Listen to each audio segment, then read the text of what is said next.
She's been the top selling female artist with 100 million records many times. And she's hit that highest grossing female artist 6 years running. Right. So then the question is like, do I even need to say it at that point? Do I need to tell you that she's one of the greatest? Even if you don't like her music, even if you didn't know these things, your brain is thinking, wow, I didn't realize how spectacular she was, right? That is the way the inform and lead method works. I inform you and lead you to the conclusion, right? And if you look at that in a context of what I do in Hollywood, that's called the hook of the story. The hook of the story is not something you open with.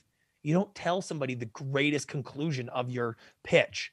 You don't tell them what's the result going to be and then try to prove it to them. You lead them with the information, and then they can start to think of it as you go. If you look at my #1 show that I've sold 200 episodes, you're talking about $350 million in production on the show at Bar Rescue. When I walked into the room to pitch that, I did not go in and say the obvious. Okay. I didn't walk in and be like, hey, here's my pitch. John Taffer is the Gordon Ramsay of bars and nightclubs. Now I could have said that because that's the show. I mean, really, that is what the show is. Like, it's Bar Rescue and Kitchen Nightmares are the same show, just with Gordon Ramsay and John Taffer swapped, right? So that's what I could have said. But if I had done that, the network president would have said instantly, well, I mean, it's not English. He doesn't have Gordon Ramsay. I don't know if he's that good, like the whole time. But when I pitched that show, it was, here's how the show works. Here's what we do. Here's the thing. Here's how John works. Here's his background. Here's the thing. And the network president, Kevin Kay at the time, said to me, he goes, so he could be our Gordon Ramsay for bars and restaurants, for bars and nightclubs. It's like, right? That's the power. That's what you're talking about. When you go to inform and lead, that can change everything for you. And it's really important to learn how to do that, because your temptation is to blurt out your most important thing because you want to push it out there. But it's more important to layer it and bring your audience along. It's a really important thing.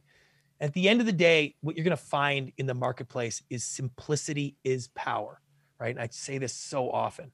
And even more important, clarity is compelling. You find someone who can be clear about what they're explaining, it draws you in, right? And information is value. It's not about the words you use. It's not about the phrases. It's not the way you stand. It's not the clothes you wear. It's not the car you drive. None of those things matter. It's what value are you bringing someone?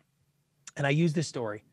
This is a picture of Niagara Falls back at the turn of the century when it froze. Imagine Niagara Falls freezing over, that raging torrent of water smashing to the rocks below.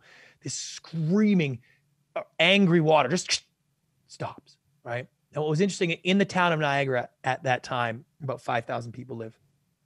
And they were jarred out of their beds at 3:30 in the morning when the falls froze. And the reason is that the silence of those falls was the loudest sound they had heard in years. Okay.